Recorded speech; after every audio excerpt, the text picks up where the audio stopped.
Here's my new bucket. It's already got bees in it. It still smells like the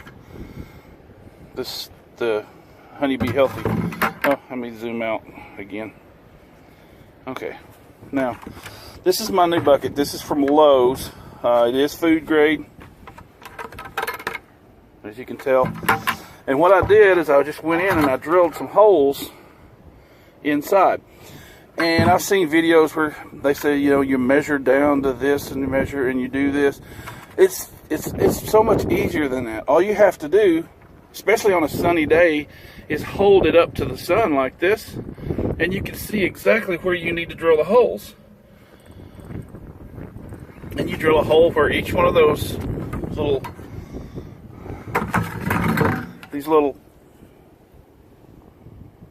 spots there are, and they become the wells where the bees get their sugar water. Now, if you drill one in that right there, you're gonna drain your syrup out, because it'll come out the side hole here. So you make sure that you don't drill on both sides. You don't drill where those are. That one there is not drilled out, and that one there is not drilled out. And it's kind of hard to see too, so you have to make sure.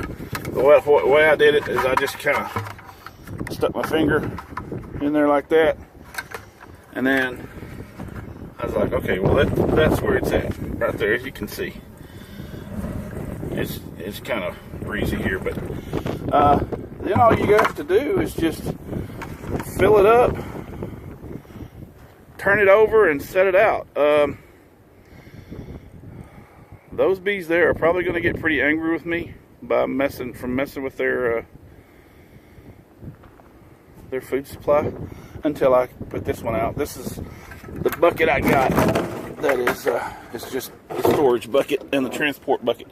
But as you can tell, I didn't realize this at the beginning, but this has an actual gasket in it. This lid, it comes from Lowe's too.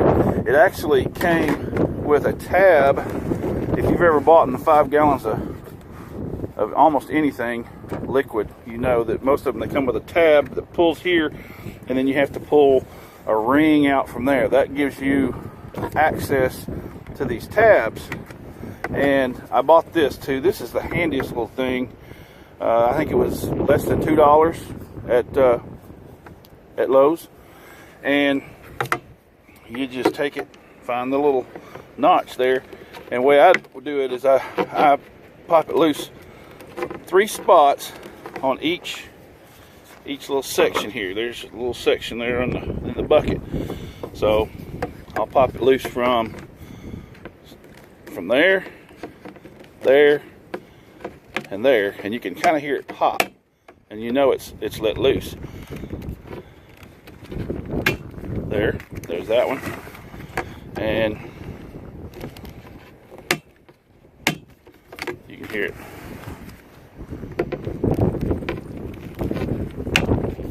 There's that one. And if I don't look out,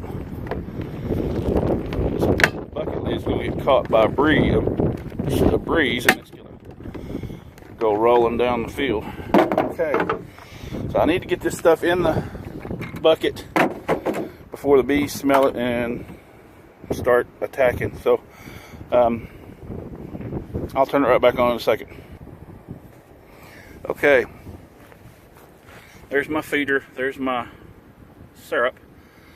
I just poured it in there. It's about 4 gallons, I'm guessing. Maybe a little less. I'm not sure exactly how I mixed it.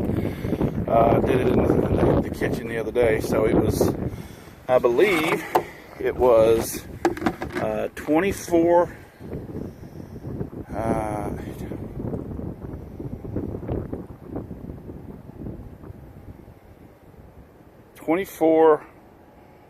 pounds of sugar and 3 gallons of water, I think is what I put in there. Because a gallon of water is 8 pounds. And 8 times 3 is 24.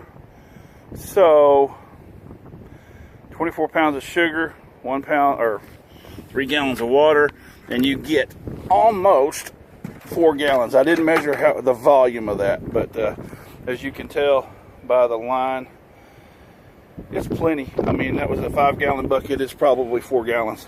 So I'm going to seal this up, and the way I'm going to seal this up is I don't have my rubber mallet with me. I'm going to take that and I'm going to tap it down, and I can't do that with one hand, so I want to set this down for a second. Okay, so now it's all sealed up, and it is a little breezy at the moment right here, but over there where the hives are, it doesn't seem to be.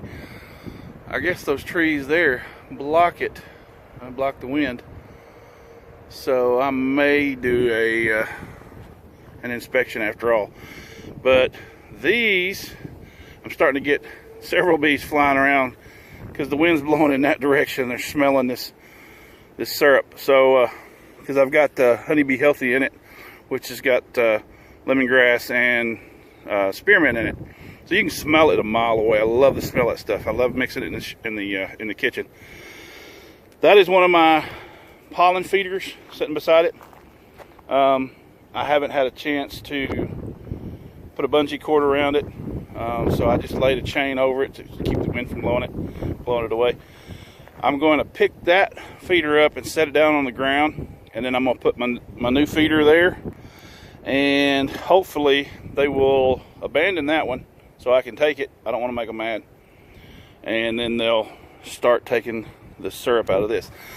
All 3 of those hives have feeders in them, so I don't know if I'm feeding feral bees or if my bees are using those feeders and these feeders and this feeder or not.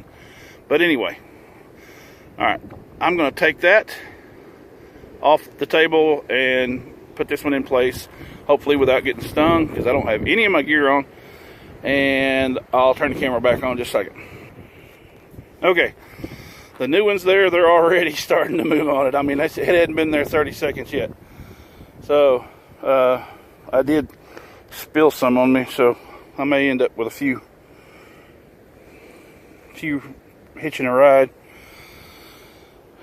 So there's that. It looks like it's doing good. Even though it's not perfectly level, I don't have any pouring out, so I'm not losing any syrup, which is great. I put the holes down inside the little chambers far enough that I don't think I'll have any trouble with losing any syrup. But it looks good. Remember, don't get the cheap Wal-Mart buckets without the gaskets. Go to Lowe's, pay a couple of dollars more, and get good buckets. Make you some feeders. I'm going to make at least one more of these, maybe even 2 more. So